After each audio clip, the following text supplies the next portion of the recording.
বেশি খাইতে চাই, এই জন্য অবৈধ পথ আমাদেরকে অবলম্বন করতে হয়।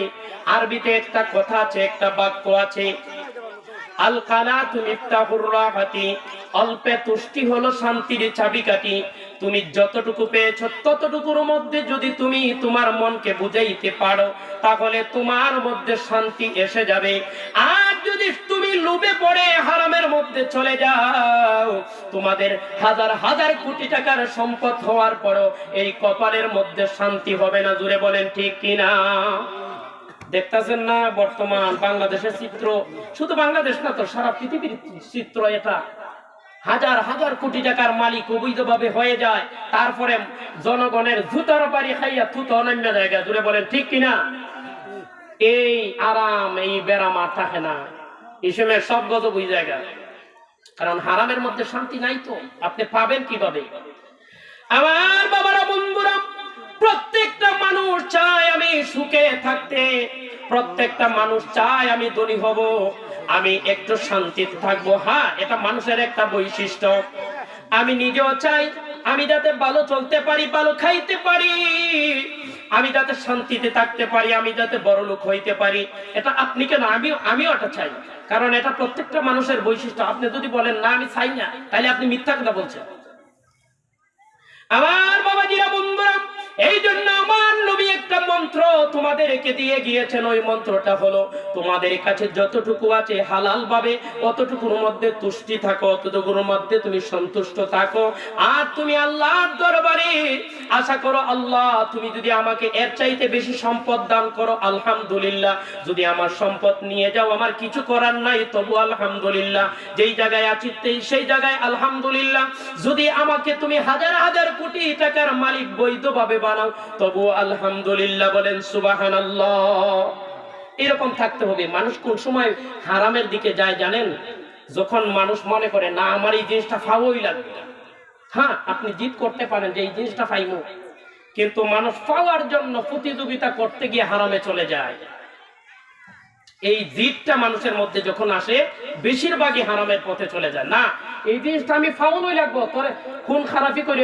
এক একটা বাংলাদেশের বর্তমান রাজনৈতিক প্রেক্ষাপট, আমার মনে হয় এক একটা নেতা খেতার হাতে গিয়ে দেখেন হাজার হাজার মানুষের রক্ত আছে। খুন খারাপি কইরা হইলেও আমার ক্ষমতা যাওয়া লাগবো, আরেকটা মানুষকে জাতা দিয়া হইলেও আমি এই জিনিসটা পাওয়া লাগবো। এই জিদটা যখন মানুষের মধ্যে চলে আসে, এই লুপটা যখন চলে আসে, তখনই মানুষ হারাম পথে চলে যায়। আপনি হালাল পথে যাও থাকার জন্য, বৈধ পথে থাকার জন্য যে মূল মন্ত্র, সেটা হলো যতটুকু আছেন আলহামদুলিল্লাহ, আমি আরো বড় হতে চাই, আল্লাহ যদি দেন তাহলে হব, অবৈধ পথে যাব না। তখনই আপনি হালাল হারাম মেনে চলতে পারবেন। জুড়ে বলেন ঠিক কিনা? এই জিনিসগুলো আমরা ফলো করব। আমার বাবারা, বন্ধুরা, আরেকটা কথা বলি, বর্তমানে মানুষ এই অবৈধ পথে যায় কেন লাগিয়া? পরিবারের মানুষের জন্য, সন্তান সন্ততির সুখে রাখবার লাগিয়া। এই সন্তান সন্ততি, এই ওয়াইফ, এই ঘরের বউ, যারা স্বামীরে কোনো কৈফিয়ত নেয় না, কোনো আপনার খবরদারি করে না যে এই সম্পদ কোত্থেকে উপার্জন করছেন, এরাও কিন্তু জাহান্নামে যাবে। যারা পরিবারের গার্ডিয়ান, তাদের দায়িত্ব পরিবার ফেলা, কিন্তু এই পরিবারের সদস্য যারা আছে তাদেরও কিন্তু হিসাব হবে। কোন সময় হবে জানেননি? যেমন আমি ধরেন আমার পরিবারের এমন একজন মানুষ, এখন আমি ছোট মানুষ, আমি রোজগার করতে পারি না, এখন আমি তো এই পরিবারটা খাওয়া লাগবে, আমার কিচ্ছু করার নাই, হালাল হোক বা হারাম হোক। কিন্তু আপনার যদি অন্য কোনো জায়গা থেকে হালাল খাওয়ার সুযোগ থাকে, আপনি কম খাবেন, তবে আপনার পরিবারের হারাম খাবারটা খাবেন না। পরিবারের ওই স্ত্রীর এই খাবার খাওয়া উচিত না।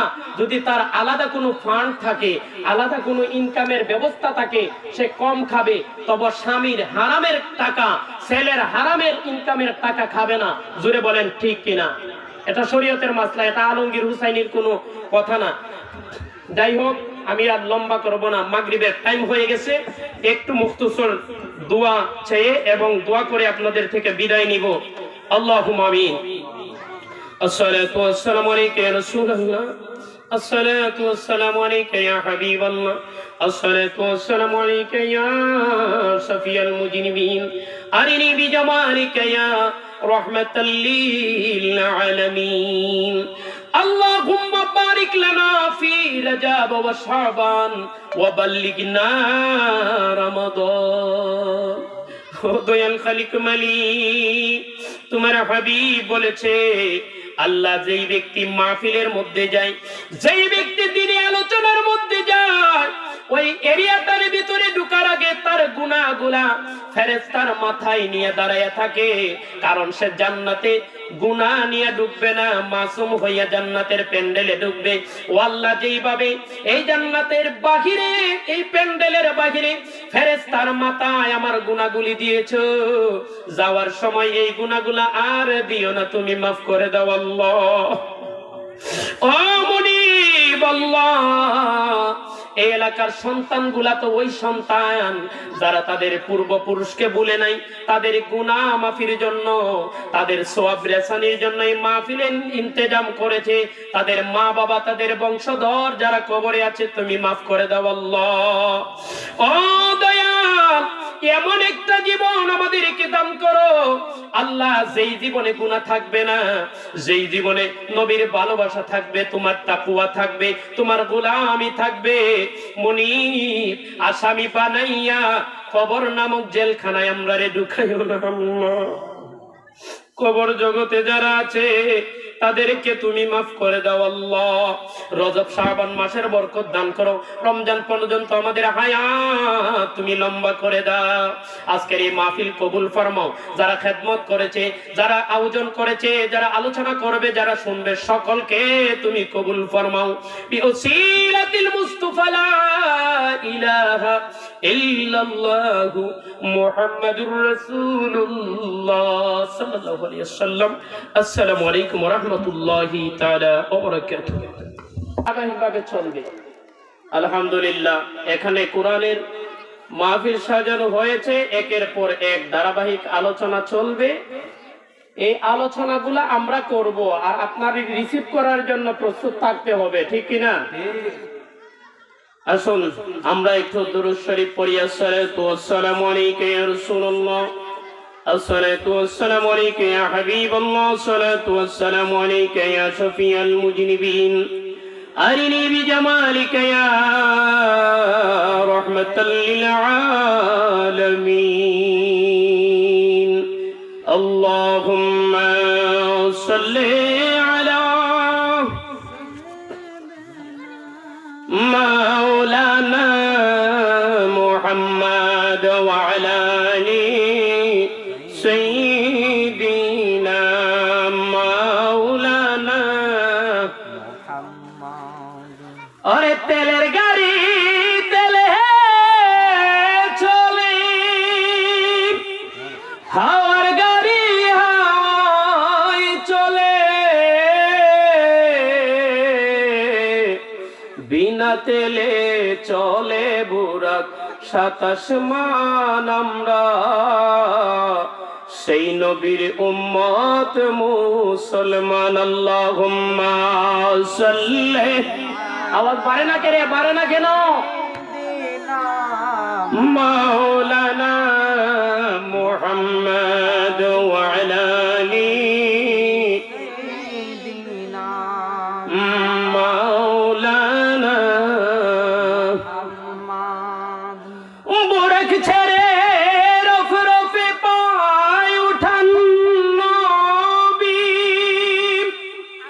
যায় নবীজি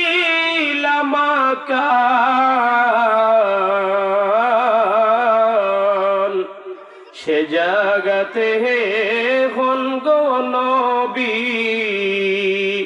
একমাত্র আল্লাহর দুস্ত মেহমান। আল্লাহুম্মা সাল্লি আলা মাওলানা মুহাম্মাদ ওয়া আলা আলি সাইয়্যিদিনা মাওলানা মুহাম্মাদ। ডাকলাই না রে আল্লাহর বন্ধা, ডাকলাই না রে মাবুদ রে, দম থাকিতে ডাকলাই না রে, ডাকবাই কি আর দম গেলে আল্লাহুম্মা সাল্লি আলা সাইয়্যিদিনা মাওলানা মুহাম্মদ ওয়া আলা আলি মাওলানা আসুন একটু আল্লাহ পাকের জিকির করি লা ইলাহা ইল্লাল্লাহ জোড়ে লা ইলাহা ইল্লাল্লাহ লা ইলাহা ইল্লাল্লাহ আসমানের মালিক যে আল্লাহ ওরে জমিনের মালিক সে আল্লাহ বলো লা ইলাহা ইল্লাল্লাহ লা ইলাহা ইল্লাল্লাহ লা ইলাহা ইল্লাল্লাহ লা ইলাহা ইল্লাল্লাহ লা ইলাহা সুবহানাল্লাহ ওয়ালহামদুলিল্লাহ বলো সুবহানাল্লাহ আলহামদুলিল্লাহ লা ইলাহা ইল্লাল্লাহ লা ইলাহা ইল্লাল্লাহ লা ইলাহা ইল্লাল্লাহ লা ইলাহা حسبه ربي جل الله ما في قلبي غير الله بولو حسبه ربي جل الله ما في قلبي غير الله بولو نور محمد صلى الله بولو نور محمد صلى الله لا إله إلا الله لا إله إلا الله لا إله لا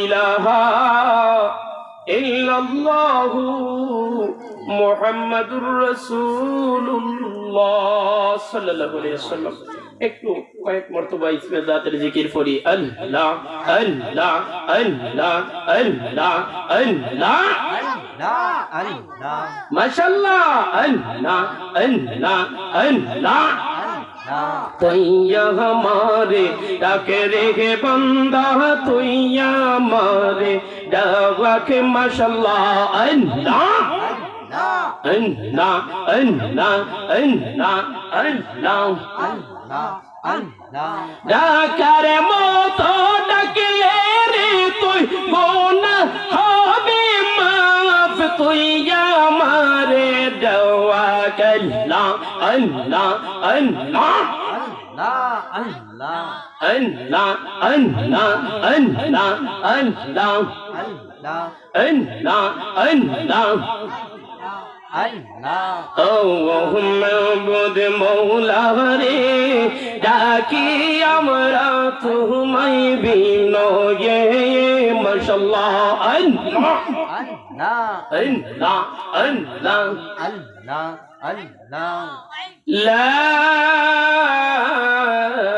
ইলাহা ইল্লাল্লাহু মুহাম্মাদুর রাসূলুল্লাহ সম্মানিত মুআজ্জাজ মুহতারাম সভাপতি নিশাপট গাউসিয়া যুব কল্যাণ কমিটির উদ্যোগে এলাকাবাসীর সকল মুর্দাদের ইসালে সওয়াব উপলক্ষে 11তম বার্ষিক সুন্নি মহাসম্মেলনে আজকের যিনি স্বনামধন্য সভাপতি ইবনে সভাপতি, সবাই বলি মারহাবা। সভাপতির ছেলে সভাপতি যোগ্য, এইটা না যে বাপের পরে ফুলাই পাইছে, ফুলার পরে নাতিয়ে ফুইব, নাতির পরে ফুতি, ফুতির পরে সতির ঘরের ফন্তি, এইরকম না। যোগ্য বাবার যোগ্য সভাপতি, সবাই বলি মারহাবা।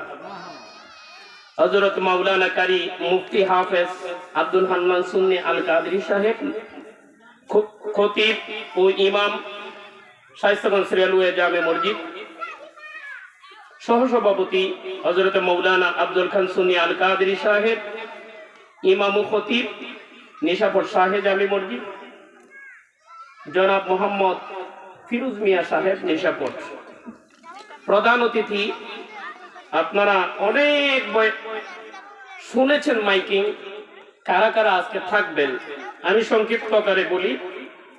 সারা বাংলার আলোড়ন সৃষ্টিকারী সুমিষ্টভাষী বক্তা হযরত মাওলানা মুফতি জহিরুল ইসলাম ফরিদী সাহেব, খাদেম বিশ্ব জাকের মঞ্জিল, আটরশি ফরিদপুর। বিশেষ অতিথি শেখ সিরাজুল ইসলাম আল কাদেরী, যিনি আমাদের এই হবিগঞ্জের গৌরব, যিনাকে দেখলেই মনে হয় তিনি আমাদের মাতার তাজ, সবাই বলি মারহাবা। অধ্যাপক সিরাজনগর ফাজিল মাদ্রাসা, প্রধান বক্তা মুফতি সৈয়দ মুজাক্কির হোসেন সুন্নি আল কাদেরী সাহেব, হযরত মাওলানা ওয়াহিদুর রহমান নুরি সাহেব, হযরত মাওলানা আখতারুজ্জামান সাহেব, হযরত মাওলানা হাফেজ মহিউদ্দিন লিটন সাহেব। প্রধান মেহমান সৈয়দ রকিবুল আল হুসাইন সাহেব, খান্দুরা দরবার শরীফ। জনাব মোহাম্মদ বুলবুল খান সাহেব, চেয়ারম্যান ৮ নং শায়েস্তাগঞ্জ ইউপি। আমন্ত্রিত উলামায়ে কেরাম হযরত মাওলানা মুফতি হারুনুর রশিদ সাহেব সহ অসংখ্য উলামায়ে কেরাম, অসংখ্য আলেম মেহমান আগমন করবে। সবার নাম আসলে বলা অনেক টাইমের প্রয়োজন, আমি সংক্ষিপ্ত আকারে বললাম। আমার সামনে উপস্থিত সুন্নি মনা আহলে সুন্নাত ওয়াল জামাতের অন্তর্ভুক্ত আমার প্রিয় ভাইরা, বন্ধুরা, ছোট ছোট সোনামণিরা, পর্দার আড়ালে আমার মা ও বোনেরা, সকলের প্রতি আউয়ালুল কালাম ইসলামী সম্ভাষণ শান্তির বাণী পেশ করছি। আসসালামু আলাইকুম ওয়া রাহমাতুল্লাহি তাআলা ওয়া বারাকাতুহু ওয়া মাগফিরাহ।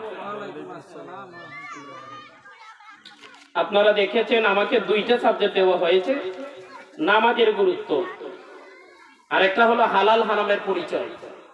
নামাজের এটা তো আলোচনা করতেই হবে, যেহেতু এটা মেরাজের মাস, যেই মাসে আমরা নামাজ পেয়েছি, সবাই বলি মারহাবা। আমার বাবারে বন্ধুরা, এটা হলো এমন একটা মাস, যেই মাসটা আসলেই আমরা রজব মাস হিসেবে চিনি, কিন্তু সাধারণ জনমানুষ এই মাসটাকে মেরাজের মাস হিসেবে চিনে, বলেন মারহাবা। এই মাসটাকে তারা মেরাজের মাস বলে বেশি চিনে। আমরা যে বর্তমানে 5 ওয়াক্ত নামাজ আদায় করি, এই 5 ওয়াক্ত নামাজ আমরা যেই মাসে পেয়েছি, আমার নবী বলে, ও দুনিয়ার উম্মতেরা, এটা হলো ওই মাস যেই মাসে আমি নবী আল্লাহর দরবারে গিয়েছিলাম। আমার আল্লাহ মহান, আমার আল্লাহ মহিয়ান, আমার আল্লাহ গরিয়ান, আমার আল্লাহ এত অসীম। আমার আল্লাহর পক্ষ থেকে আমার আল্লাহ আমাকে অনেক পুরস্কার দিয়েছেন, এর মধ্যে শ্রেষ্ঠতম একটা পুরস্কার হলো 5 ওয়াক্ত নামাজ, বলি সুবহানাল্লাহ। আমার বাবাজিরা, বন্ধুরা, লম্বা আলোচনা নামাজের বিষয়ে করব না, শুধু কয়েকটা কথা বলবো। এই নামাজটা এমন একটা শ্রেষ্ঠ সম্পদ আমাদের জন্য। আমার নবী বলে, রে দুনিয়ার উম্মতেরা, এই নামাজটা কেমন শ্রেষ্ঠ সম্পদ তোমরা জানোনি। তোমাদের সারাটা জীবনের মধ্যে শ্রেষ্ঠ ইবাদতের মধ্যে শ্রেষ্ঠ মহান মূল্যবান ইবাদত যদি তোমরা তালাশ করো, আমার নবী বলে ওই শ্রেষ্ঠ ইবাদতটা হলো নামাজ, বলি সুবহানাল্লাহ। ইয়া রাসূলুল্লাহ, ইয়া হাবিবাল্লাহ, ওগো মায়ের নবী, দয়ার নবী, এই নামাজটা আমাদের জীবনের জন্য শ্রেষ্ঠ ইবাদত কিভাবে হলো? আমার নবী বলে, রে দুনিয়ার মানুষেরা, এই নামাজের জন্য দৈনিক 5 বার তোমাদেরকে আহ্বান করা হয়, আজান দেওয়া হয়। আমার আল্লাহ রাব্বুল আলামিন আজানের যেই বাক্যটা আমার আল্লাহ আজানের মধ্যে ফিট করে দিয়েছেন, এই আজানের মধ্যে আমার আল্লাহ 12টা বাক্য দিয়েছেন, আর 1 বছর হয় 12টা মাসে। আমার আল্লাহ রাব্বুল আলামিন বুঝাইয়া দিলেন, এই 12 মাস মাস মানে সারাটা বছরের ভিতরে তোমার জীবনের মধ্যে, তোমার জীবন মানে যদি কোনো কিছু কল্পনা করা হয় তাহলে ওই জীবনের সাথে নামাজকে তুমি কল্পনা করতে হবে। বলিন আল্লাহু আকবার। 12টা মাস বছরে না আজানের বাক্য 12টা, এর মাঝে কোন মাস নামাজ মিস দেওয়ার সুযোগ। আমার বাবারা বন্ধুরা, আজানের হাকিকতের সাথে নামাজের কিরকম মিল আমরা অনেকে জানি, জানার পরে ওগুলা গুরুত্ব দেই না। আমার আল্লাহ বুঝাইতে চাইলেন এই 12 মাসের শ্রেষ্ঠ কোন অর্জন তোমাদের যদি থাকে, ওই শ্রেষ্ঠ ইবাদত নামের অর্জনটা হলো তোমাদের নামাজ। আমার বাবাজিরা বন্ধুরা, আমার নবী বলে শুধু তাই নয় রে দুনিয়ার উম্মত, নামাজটা তোমাদের জন্য কেমন। বর্তমানে মানুষ লাভ খালি তুকায়, খালি দেখে কোন দিকে লাভ যাইব, কোন দিকে গেলে লাভ বেশি হইব। এই যে আমরা ঘুষের ওয়াজ করি, সুদের ওয়াজ করি, কমে না, কারণ এটাতে লাভ বেশি। দেখে হাজারে 100 টাকা পাওয়া যায় মাসে, 1 লাখ দিলে বছর ঘুরে আইবার আগে এটা 2 লাখ হয়ে জায়গা। খালি লাভ করি না আমরা, খালি লাভ করি, লাভের লাগে তো অন্যায় হতে আমরা যাই। আমার নবী বলে রে কপাল পুরা আমার উম্মত, তোমরা জানো না দুনিয়ার যেটার মধ্যে তোমরা লাভ দেখতেছো ওই জিনিসটা তোমাদের আল্লাহ রাব্বুল আলামিন নিষেধ করেছেন সুদ খাওয়ার জন্য। তারপরেও তোমরা এই চাকচিক্য রং দেখিয়ে এটার পিছনে তুমি দৌড় মারো, কিন্তু তুমি বুঝো না তোমার প্রকৃত পক্ষে কোনটা তোমার জন্য লাভ।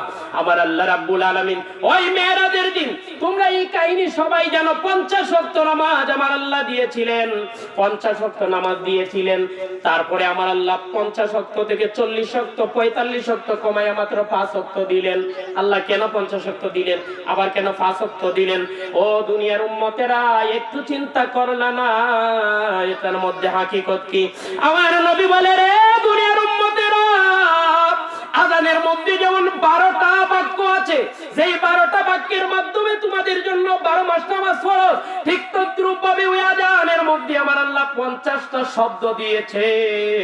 যে ব্যক্তি 50টা শব্দের আযান শুনে আমার আল্লাহর কদমে লুটে পড়ে সিজদা দিবে, নামাজ আদায় করবে, আমার রব্বে কারীম তোমাদের আমলনামায় 50 ওয়াক্ত নামাজের সওয়াব দিবে। বলি সুবহানাল্লাহ। সুবহানাল্লাহ। এক বছরে 1 লাখ টাকা দিলে এটা 2 গুণ হইব, মাত্র 2 গুণ হইব। আর আমার আল্লাহ বলে প্রত্যেকটা ওয়াক্তে 1 ওয়াক্ত নামাজ পড়লা তুমি 10 গুণ 10 ওয়াক্তের সওয়াব পাইলা। 5 ওয়াক্ত নামাজ একদিনে যে ব্যক্তি আদায় করবে আমার আল্লাহ 5 ওয়াক্তকে 10 ওয়াক্ত বানাইবে না, 20 ওয়াক্ত বানাইবে না, 30 ওয়াক্ত না, 40 ওয়াক্ত না, আমার আল্লাহ 5 10 ডাবল করে 50 ওয়াক্তের সওয়াব দিবে। বলি সুবহানাল্লাহ। এই জন্য যারা আল্লাহর ওলি আছে ওনারা বলে নামাজ আজব দণ্ডে পাই, নামাজ আজব দণ্ড, নামাজের ওয়াক্ত হইলে করিও স্মরণ, কিন্তু আমরা পাত্তা দিই না। আমার বাবাজিরা বন্ধুরা, নামাজ আমাদের জন্য কত বড় নিয়ামত, এইটা তুমি যদি গভীর ভাবে চিন্তা করো তাহলে বুঝবা। আর যদি চিন্তা করতে না পারো, তোমার মতো কপাল পুরা এই জগতে আর নাই। আমি নামাজের বিষয়ে কয়েকটা কথা বললাম, যেহেতু নামাজের বিষয়ে অনেক আলোচনা এদিকে আমি করছি।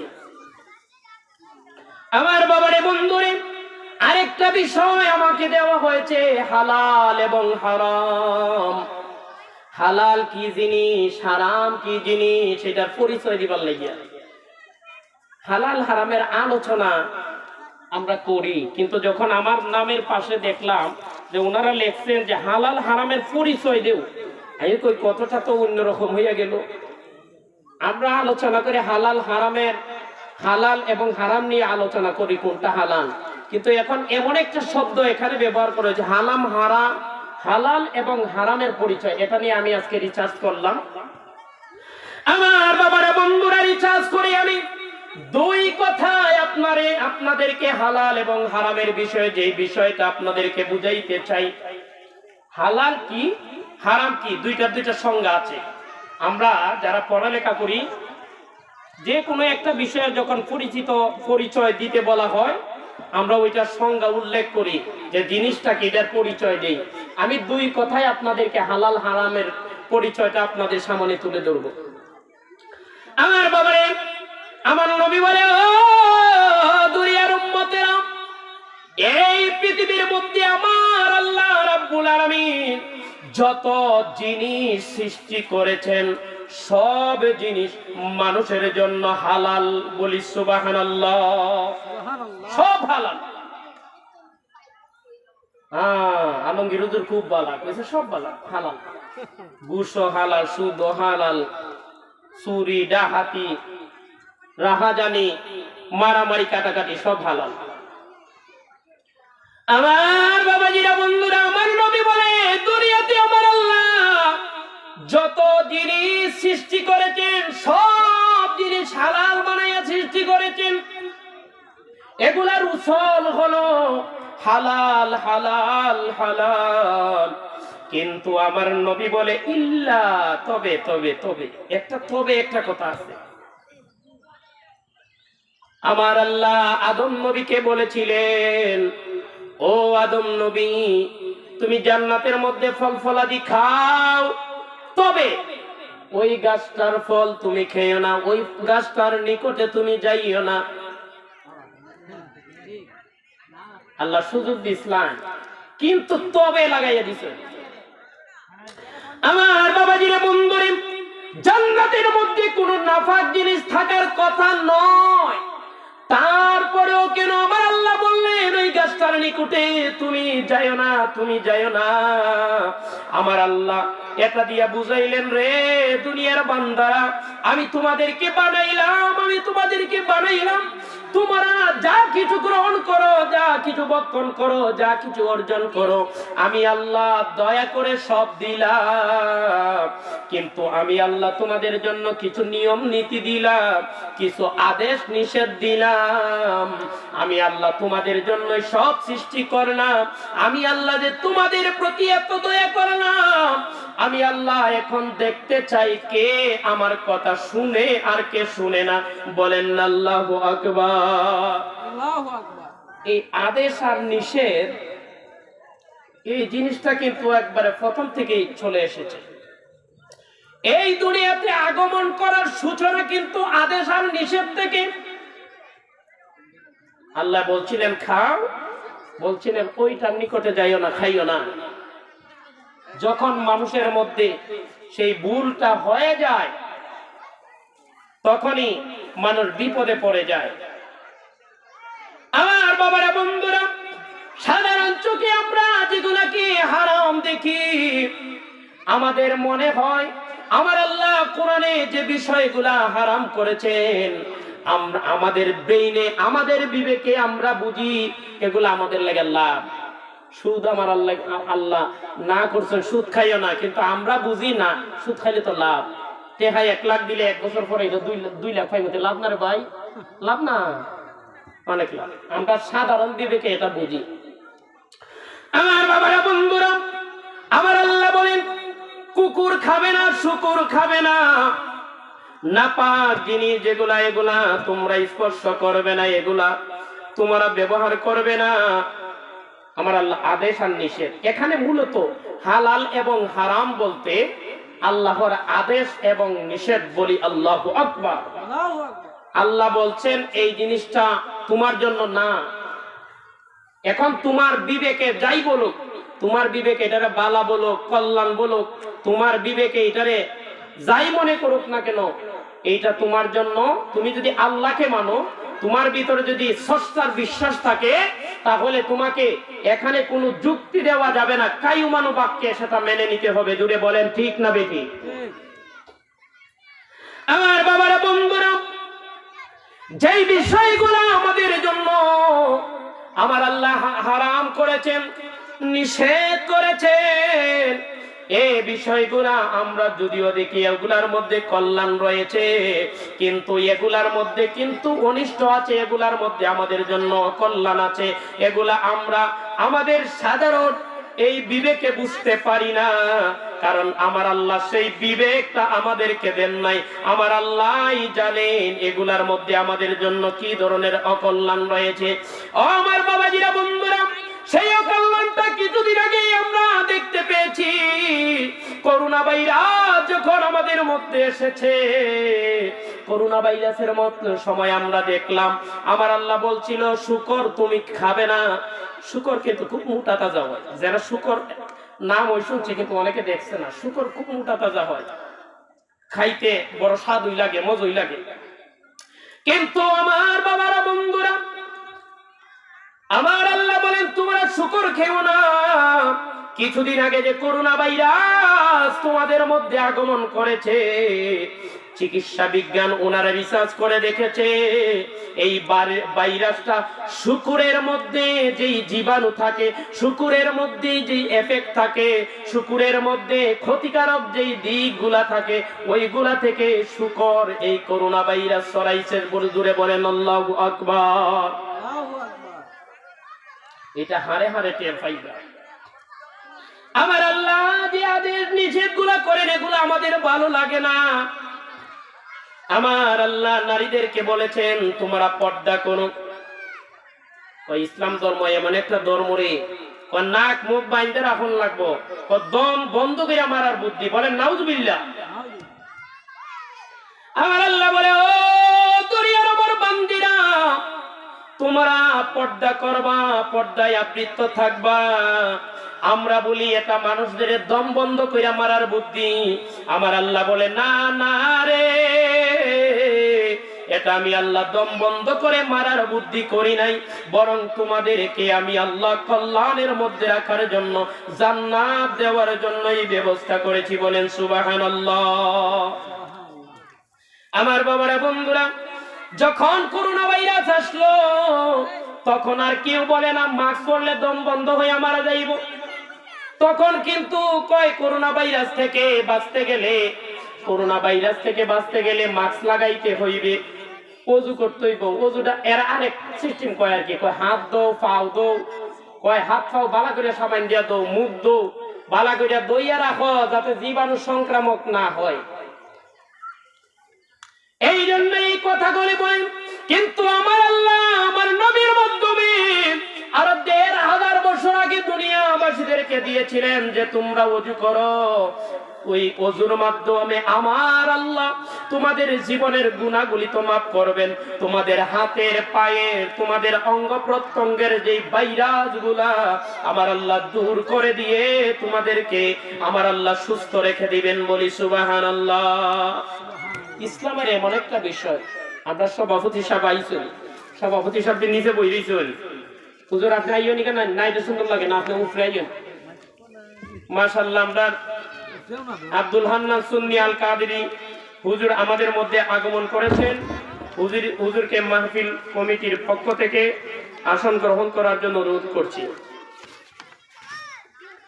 আমার বাবারা, বন্ধুরা, এই জন্য আমাদেরকে এই বিষয়গুলা ফলো রাখতে হবে। হালাল হারামের পরিচয় আমি আগেই দিছি। হালাল হইল পৃথিবীতে আমার আল্লাহ যা বানাইছে সব বৈশিষ্ট্যগত, আসলগত, মূলগত হালাল। শুধুমাত্র যেগুলা আল্লাহ কোরআন হাদিসে নিষেধ করেছেন এগুলা সারা। এগুলা কি? এগুলা তোমার ব্রেইনে যদিও ভালো বলে আমার আল্লাহ আদেশ করেছেন, আমার আল্লাহ নিষেধ করেছেন, এই বলে তুমি এক বাক্যে মেনে নিতে হবে, এটার মধ্যে তোমার কল্যাণ রয়েছে। আমার বাবারা, বন্ধুরা, আমার আল্লাহ কোরআনে পাকের মধ্যে বলে নাযালনা আলাইকাল কিতাবা তিবয়ানাল লিকুল্লি শাই। আমার আল্লাহ কোরআনে সব কিছুর বর্ণনা দিয়েছেন, সব কিছুর বর্ণনা আমার আল্লাহ দিয়েছেন। কিন্তু আমার আল্লাহ সবকিছুর বর্ণনা খোলাখুলি ভাবে কোরআনের মধ্যে দেন নাই। কোন কোন বিষয় আছে খোলাখুলি দিয়েছেন, আবার কোন কোন বিষয় আছে আমার আল্লাহ রাব্বুল আলামিন ওই বিষয়গুলোকে আমার রব্বে কারীম ইঙ্গিত দিয়েছেন। এই জন্য আমাদেরকে আলহামদুলিল্লাহ মারহাবা, আমাদের মধ্যে আরেকজন আমার পরেই তিনি আলোচনা করবেন, হযরতে মাওলানা হাফেজ মহিউদ্দিন লিটন সাহেব, উনি আগমন করেছেন। সবাই বলি মারহাবা। এইভাবে ধারাবাহিকভাবে একের পর এক উলামায়ে কেরাম আসবেন, আলোচনা করবেন। আপনাদেরকে এখানে থাকতে হবে। আপনাদেরকে ওনাদের পাশে যদি আপনারা না থাকেন, যদি হ্যাঁ না না বলেন, যদি আপনারাই না থাকেন, আমরা ওয়াজ কারদারি করব। এই জন্য যারা বাহিরে আছেন মাশাআল্লাহ, যারা এসে বসেছেন সবাইকে মুবারকবাদ। আর যারা বাহিরে আছেন আপনারাও চলে আসুন মাহফিলে। আমার বাবারা, বন্ধুরা, এই জন্য হালাল এবং হারাম মানতে গিয়ে আমাদেরকে কোরআনও মানতে হবে, হাদিসও মানতে হবে। আমি আগেই বলেছি আমার আল্লাহ কোরআনে পাকে পৃথিবীর সব কিছুর বর্ণনা দিয়েছেন। এমন কোনো বিষয় নাই যেটা আমার আল্লাহ কোরআনে বর্ণনা দেন নাই। কিন্তু সব বিষয়ের বর্ণনা আমার আল্লাহ খোলাখুলি বর্ণনা করেন নাই। কোন কোন বিষয় স্পষ্ট করে করেছেন, আবার কোন কোন বিষয় আমার আল্লাহ অস্পষ্ট করেছেন, ইঙ্গিত দিয়েছেন। আমার আল্লাহ বলেন ওই কোরআনের ব্যাখ্যা গ্রন্থ হিসেবে তোমাদেরকে হাদিস মানতে হবে। জুড়ে বলেন ঠিক কিনা? এই কোরআনটা আমরা সরাসরি বুঝবো না, এই জন্য রাসূল এতগুলা হাদিসে মুবারাকা দিয়ে এটা ব্যাখ্যা করেছেন। আমাদের দেশের মধ্যে একটা দল আছে, তাদেরকে আহলে কোরআন বলা হয়। আমরা হইলাম আহলে সুন্নাত ওয়াল জামাত। এটার ভিতরে কোরআন আছে, হাদিস আছে, কিন্তু এদের পরিচয় হলো আহলে কোরআন, মানে এরা শুধু কোরআন মানে হাদিস মানে না। আমার বাবারা, বন্ধুরা, এই আহলে কোরআনদের মধ্য থেকে একজনকে প্রশ্ন করা হয়েছিল, তোমরা যে শুধুমাত্র কোরআন মানো, আমার আল্লাহ তো স্পষ্ট ভাবে কোরআনের মধ্যে বলেন নাই, যদিও কোরআনের মধ্যে ব্যাখ্যা আছে সেটাও স্পষ্ট ভাবে আমার আল্লাহ স্পষ্ট ভাবে কোরআনে কুকুর খাওয়া হারাম এটা বলেন নাই, তাহলে তোমাদের জন্য তোমরা আজকে থেকে কুত্তা খাইবা। বলি নাউজুবিল্লাহ। বিপদ পড়ছে এরা এমন ইসলামই মানছে, ইসলাম মানতে গিয়ে এরা বিপদ হয়ে গেছে। কোরআনের কোন জায়গায় কুত্তা খাওয়া হারাম নাই, তাহলে এখন তোমরা যখন হাদিস মানো না, তাহলে তোমরা আজকে থেকে কুত্তা খাইতে হবে। কেউ কুত্তা খাইবে? খাবে না। এরা হলো আমরা দেশের মাঝে এই আদা মুসলমান, ওই যে আমরা দেশের মাঝে আতি নেতা, ফাতি নেতা, সাতি নেতা আছে না, এরকম আমাদের দেশের মধ্যে ইসলামকে নিয়ে দান্দাবাজি করার জন্য দেখবেন এইদিকে একটা গ্রুপ, ওইদিকে একটা গ্রুপ, এইভাবে অনেক গ্রুপ সৃষ্টি হয়েছে। আমার বাবারা, বন্ধুরা, এই জন্য বলি আপনাকে কোরআন এবং হাদিসটাকে মানতে হবে। যে বিষয়গুলো আমার আল্লাহ কোরআন এবং হাদিসের মাধ্যমে, আল্লাহ এবং নবীর মাধ্যমে আমাদের জন্য স্পষ্টভাবে নাজায়েজ করেছে, এগুলা আমাদেরকে মানতে হবে। এইটা হারাম কেন করলেন, কেন হারাম করলেন, কেন আমার আল্লাহ আদেশ দিলেন, কেন আমার আল্লাহ নিষেধগুলা করলেন, এই কথা বলা যাবে না। আমরা যেহেতু আল্লাহর উপরে ঈমান এনেছি, নবীজির উপর ঈমান এনেছি, এই জন্য এক বাক্যে এগুলা মেনে নিতে হবে। জুড়ে বলেন ঠিক কিনা? আধুনিকতার নামে আমরা কত ফাজলামো করতেছি। আমার বাবারা বড় কষ্ট লাগে। ওই দিন গত 2 দিন আগে আমি ইউটিউবের মধ্যে দেখলাম মাদ্রাসার একটা 9ম শ্রেণীর ছাত্রী, এই যে আপনার বার্থডে পার্টি করার জন্য গেছে আপনার এই বন্ধুর বাসায়, বয়ফ্রেন্ড, ছেলে বন্ধু। আমার নবী কয় ছেলে বন্ধু বলতে কোনো বন্ধু নাই, বেগানা নারীর সাথে পুরুষের কোনো বন্ধুত্ব হতে পারে না। বন্ধুত্ব হবে বিবাহ শাদীর পরে, স্বামী স্ত্রী প্রেম করবে, বন্ধুত্ব করবে, বয়ফ্রেন্ড বানাইবে, গার্লফ্রেন্ড বানাইবে তার স্ত্রীকে, স্বামীকে। জুড়ে বলেন সুবহানাল্লাহ। যত বেশি আপনি তখন স্বামীরে মহব্বত করবেন, প্রেমিক বানাইবেন, বয়ফ্রেন্ড বানাইবেন, তখন তত বেশি সওয়াব আপনার আমলনামায় হবে। আর বিবাহ শাদীর আগে আপনি যতই বয়ফ্রেন্ড আর গার্লফ্রেন্ড বানান, এটা দ্বারা আপনার জাহান্নামের পথ যাওয়াটা সহজ হয়ে যাবে, আপনার আমলনামায় গুনাহ হতে থাকবে। বলি নাউজুবিল্লাহ। আমার বাবাজিরা, বন্ধুরা, এই কথাটা আজকে এই জন্য স্মরণ হলো, আজকে দুপুর বেলা আমি এক ঘরে দাওয়াত খেয়েছি, বলেছে আজকে আমার ছেলেটার আমার মেয়েটার আজকে জন্মদিন, আপনি একটু দোয়া করেন। আমরা কোনো কেক কাটবো না, আমরা খ্রিস্টানদের দেখা যেটা ইসলামে না যায়, যেটা ইসলাম পছন্দ করে না, ওই পদ্ধতি গ্রহণ করব না। আমার নবীর মিলাদের মাধ্যমে জন্মদিন পালন করব। জুড়ে বলেন ঠিক কিনা? জন্মদিন আল্লাহ তোমার সন্তান দিছে, আল্লাহর বেহায়াপনা করার লাগিয়া নেই না, আল্লাহ শুকরিয়া আদায় করার লাগিয়া। কেক কাটিয়া বেগানা নারী পুরুষ একসাথে নাচানাচি ফালাফালি কইয়া এটা আল্লাহ শুকরিয়া হয় না। আল্লাহ শুকরিয়া কিভাবে করতে হয় সেটা ইসলাম দেখিয়ে দিয়েছে। মিলাদের ব্যবস্থা করো, দুয়ার ব্যবস্থা করো, আল্লাহ তোমার নেক সন্তানের হায়াতের জন্য, সন্তানের নেক হায়াতের জন্য আল্লাহর দরবারে আরজি করো। জোরে বলেন ঠিক কিনা? আমার বাবারা, বন্ধুরা, যে কথাটা বলতেছিলাম, মাদ্রাসার 9 ক্লাসের ছাত্রী, সে বয়ফ্রেন্ডের বাসায় গেছে, বয়ফ্রেন্ডের বাসায় গিয়েছে জন্মদিন পালন করার জন্য, বয়ফ্রেন্ডের জন্মদিন। কিন্তু ওই মেয়েটা যাওয়ার পরে দেখা যায় আর আসতেছে না, রাত্র হয়ে গেছে। আমার বাবারা, তারপরে রাত্রে ওই মেয়েটাকে রাস্তার মধ্যে পাওয়া গেছে। মেয়েটা একবারে বেশি দুর্বল। ওই মেয়েটাকে জিজ্ঞাসা করা হয়েছে তোমার এই অবস্থা কেন? কয় আমার বয়ফ্রেন্ড, আমার যে ফ্রেন্ড, আমার যে ক্লাসমেট, তার বার্থডে পার্টির মধ্যে আমি গিয়েছিলাম। এরা যারা বন্ধু বান্ধব যারা আছে, এটারে নেশা করাইয়া আকাম কোকাম করিয়া লাইছে। বলেন নাউজুবিল্লাহ। আমার বাবারা, বন্ধুরা, তাহলে যেটা আমার আল্লাহ হারাম করেছেন, আজকের মডার্ন যুগের মানুষ এগুলা হারে হারে টের পাইতাছে। এগুলা না মানার কারণে আপনি প্রত্যেকটা ক্ষেত্রে আপনি দেখবেন যে জায়গায় আল্লাহ নিষেধ করছে, যারা স্বৈরাচারী করছে, অবাধ্য হয়েছে, তাদের কপালেই এইরকম দুর্গতি। 2 দিন পরে ওই মেয়েটা মারা গেছে। বলেন না নাউজুবিল্লাহ। খুব বালা একটা মরণ হয়েছে না? বালা মরণ হয়েছে না? নেই। আমরা চাই না আর কোনো মায়ের সন্তান এইভাবে নির্যাতিত হয়ে মারা যাক। আমার বাবারা, বর্তমানে যারা নেট ইউজ করেন, খবরের কাগজ যারা পড়েন, তারা জানেন বর্তমান পৃথিবীর অবস্থা কি।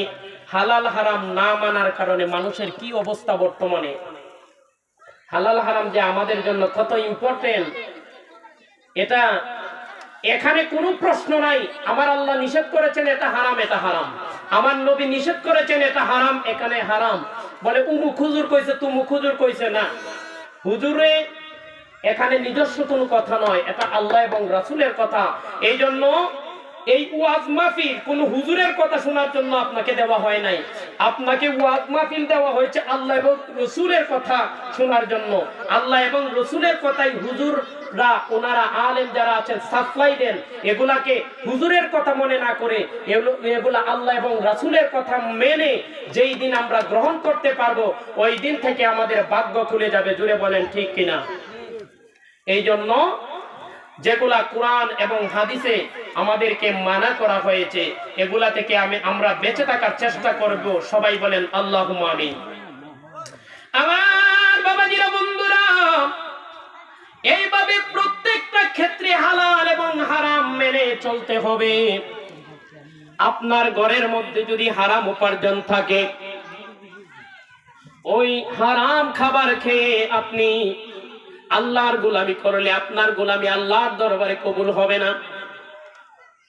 আমাদের বর্তমানে হারাম, সুদ, ঘুষ, অবৈধ, নাজায়েজ, এগুলা আমাদের সমাজে একবারে বিপরীত আকার হয়ে গেছে। আমার বাবারা, বন্ধুরা, এখন আমরা শুধু বেশি আরামে থাকতে চাই।